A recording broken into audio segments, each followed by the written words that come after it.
She is the most alluring police officer in the Tokyo Metropolitan Police, fluent in 8 languages, with an arrogant yet quirky personality. She loves wearing high heels and mini skirts while chasing criminals. Although she is the daughter of the largest conglomerate in the country, she is obsessed with supernatural events. She is Ryoko. People call her the exorcist goddess, which means even vampires are afraid of her. Ryoko is focused on investigating and solving various supernatural and paranormal events. Because of this, all her colleagues keep their distance from her. But Ryoko has one very loyal subordinate, Izumida. He is not only Ryoko's subordinate, he also serves as her slave, butler, and many other roles. One day, Ryoko received a lead. It was about DK Pharmaceutical Group. She immediately drove with Izumida to investigate. Her target this time was a man named Katsura. He is the head of DK Pharmaceutical Group. He is also a high-ranking government official. Upon meeting Katsura, Ryoko directly spoke a series of mysterious numbers. These numbers were the code name for a secret mission of the DK Pharmaceutical Group from a few years ago. The person in charge of that mission at the time was Katsura himself. When Katsura heard these numbers, he claimed he knew nothing about it, but Ryoko was prepared. She pulled out a photo. It documented a secret from 8 years ago. At that time, scientists from DK Pharmaceutical Group discovered the remains of a mysterious primate. This creature's bones and form were strikingly similar to humans. So, in order to gain higher profits, DK Pharmaceutical Group secretly initiated a project. It was a human experimentation-based genetic project. They extracted genetic material from the bones of this unknown creature, then they cultivated it artificially. In the end, they synthesized biological cells. Ryoko calmly recounted these facts. Katsura was stunned. He never imagined that such a confidential matter would be uncovered by Ryoko. Katsura had no choice but to hand over all the data to Ryoko. When they returned,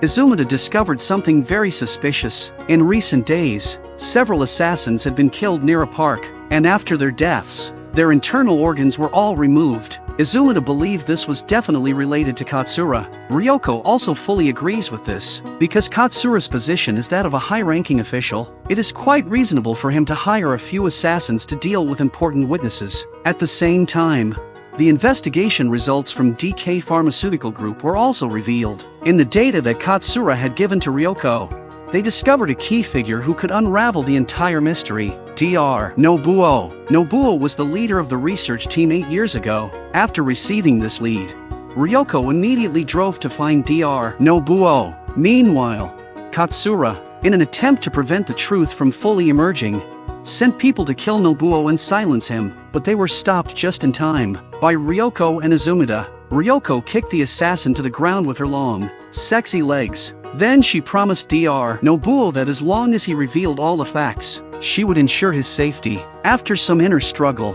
Dr. Nobuo finally decided to reveal the whole truth. His research team had successfully extracted cells from the unknown creature. Dr. Nobuo discovered that the chromosome count in these cells was identical to that of humans. This led Dr. Nobuo to a bold idea. If they could transplant this creature's genes into a human egg, perhaps they could create an entirely new species. Soon, Dr. Nobuo's idea was put into action. They immediately began the experiment. The process went smoothly. A few months later, the new species was successfully gestated inside a woman from the research team named Keiko. But this new species was a monster. Although it was born from a human, its behavior was completely different from a human's. The creature was naturally violent, and only ate human organs. After that, the creature was secretly taken away by Keiko, and until now, that monster was still alive. Meanwhile, Katsura was in a rush to find the monster before the police could. He knew the monster was his criminal evidence. Katsura had sent assassins multiple times to kill the monster,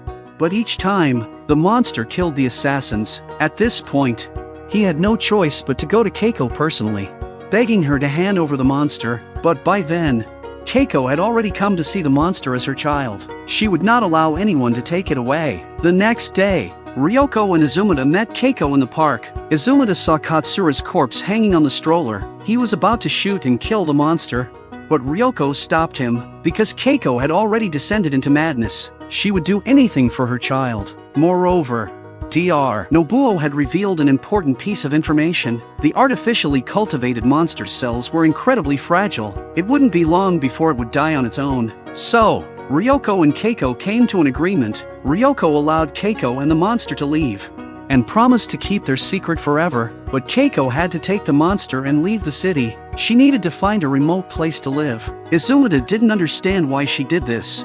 Maybe it was because Keiko's motherly love had touched her. One day, Ryoko asked Izumata to accompany her shopping. However, halfway there, a man suddenly collapsed in front of their car window. Soon after, the man rapidly turned into a dried corpse. At the scene, Ryoko noticed a suspicious figure. She immediately chased after him, though she was wearing a tight skirt and high heels. She easily caught the suspect. During the struggle, the man dropped a ring and managed to escape into a nearby building. Ryoko planned to seal off the building and arrest the suspect, but the building supervisor, Hiroshi, refused, citing that Ryoko didn't have a search warrant. But Ryoko knew Hiroshi well and was fully aware of his scandal. He was once an official in the National Health and Medical Department. 7 years ago, he was exposed due to a medical accident. In order to protect himself, Hiroshi framed the incident on his subordinate. In the end, he drove him to death. Since then, Hiroshi had voluntarily resigned. Faced with Ryoko's tough attitude, Hiroshi eventually relented. Ryoko could search the building, but she couldn't seal it off. Once inside, Ryoko discovered that the quarantine office was located within the building. The quarantine office was a subsidiary of the National Health Department. Officials like Hiroshi, who had voluntarily resigned, often ended up working there. Ryoko decided to temporarily put this matter aside. Her primary goal now was to capture the suspect, but the suspect had likely already fled. So Ryoko decided to continue shopping with Izumata. At the mall, Ryoko was picking out swimsuits while discussing the case with Izumata, but none of the swimsuits she tried on appealed to her. Then, Izumata accidentally hung a black swimsuit on his arm, and Ryoko immediately set her eyes on it, though it was the most basic style.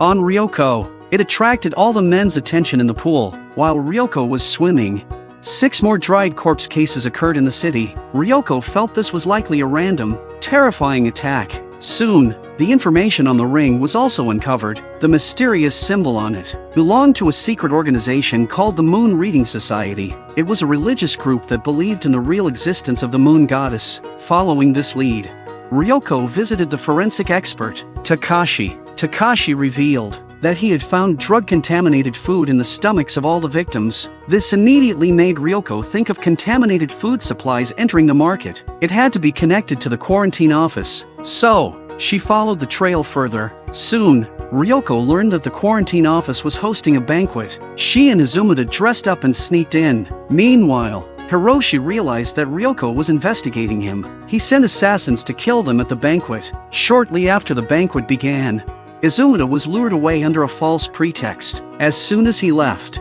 a female bartender attempted to kill Ryoko, but Ryoko had already seen through her plan. After the failed attempt, the female bartender said her last words. Everything was for the great experiment. Then she immediately poisoned herself. Ryoko began analyzing the bartender's final words. If the murders were for an experiment, then they should look for clues on the bodies and in the experimental data. With this thought, Ryoko immediately decided to visit Takashi. However, when they arrived at Takashi's house again, they found the entire building engulfed in flames, and Takashi was nowhere to be found. But at least, Ryoko was now sure that Hiroshi was a member of the Moon Reading Society. All the clues pointed to him. Next, they needed to find evidence linking the quarantine office to the drug that turned people into dried corpses, and uncover the true purpose behind the Moon Reading Society's cruel experiments. So Ryoko secretly infiltrated the quarantine office and captured one of the staff members.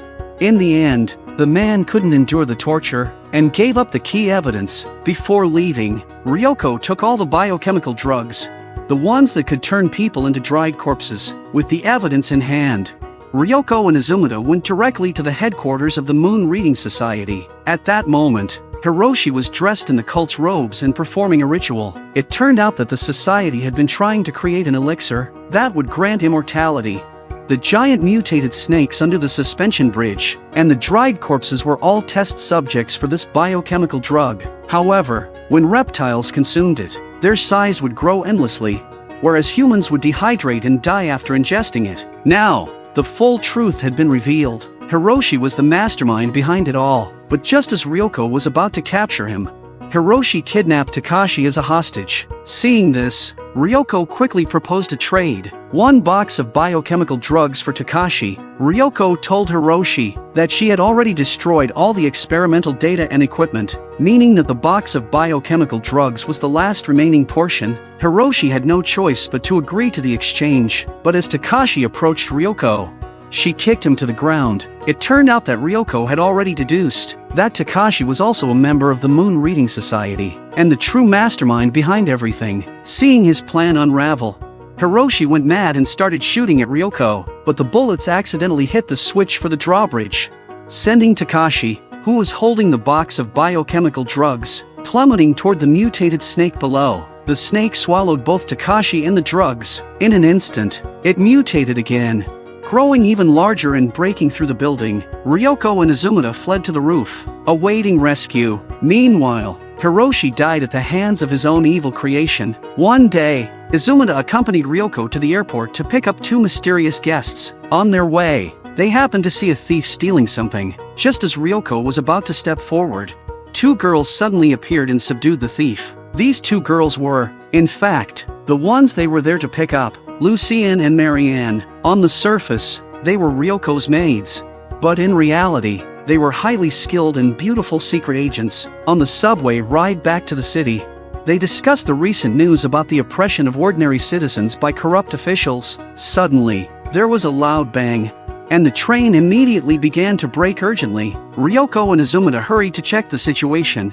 The subway tunnel was filled with thick smoke. They found a male corpse, but nothing else suspicious was discovered. Ryoko decided to fill her stomach first before continuing the investigation. At a traditional restaurant, Ryoko and her 2 maids changed into exquisite kimonos. However, Izumata was not in the mood to enjoy it, as the guests in the next room were making too much noise. So, Ryoko and Izumata moved closer to the door to eavesdrop. Through their eavesdropping, Ryoko learned that both men were high-ranking government officials, and, privately, they frequently had shady dealings with the business world. Ryoko naturally wouldn't miss this opportunity. She sent the 2 maids to follow and investigate them, and the 2 maids' tracking skills were outstanding. They could disguise themselves as various professions to approach and track targets, whether at pool parties posing as sexy women or at cafes acting as cute maids. They seamlessly approached and installed listening devices on their targets. Meanwhile, Ryoko enjoyed a relaxing massage while listening to the conversation between the 2 high-ranking officials. As expected, they were discussing a secret that was related to the loud bang Ryoko had heard on the subway. But it wasn't just in one location. There were several other places on the map that had experienced similar intense tremors, almost like earthquakes, though these places appeared scattered.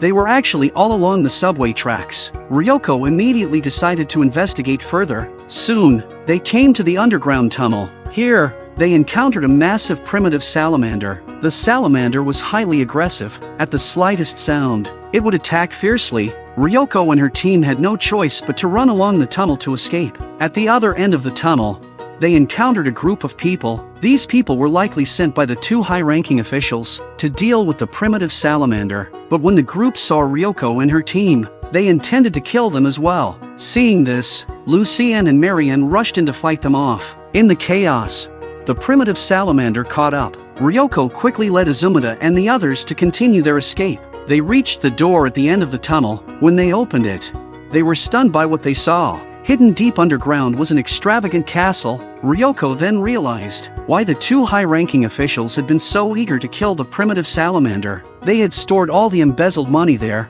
and had even set up an underground casino. Recently, however, the salamander's environment had been disrupted, and it was now running wild. The 2 officials feared that the salamander's destruction would attract media attention, which is why they had been so desperate to eliminate it. Just then, the primitive salamander crashed through the wall. During the escape, Izumata got separated and was captured. He was then brought before the mastermind behind all of this. The official said that if Izumata could persuade Ryoko to cooperate with him, he would offer him a large sum of money and guarantee an immediate promotion for him. Izumata refused without hesitation. He only wanted to remain Ryoko's subordinate. Just as the official was about to shoot Izumata, Lucienne and Marianne arrived just in time and saved him. They immediately rushed back to support Ryoko. At that moment, Ryoko suddenly thought of a clever plan. She took out the remote control and detonated the explosives that Lucien had planted in advance. In an instant, a massive amount of underground spring water flooded in. The castle, built with money, was thus submerged underwater. The primitive salamander also found a new home. The two high-ranking officials paid the price for their crimes.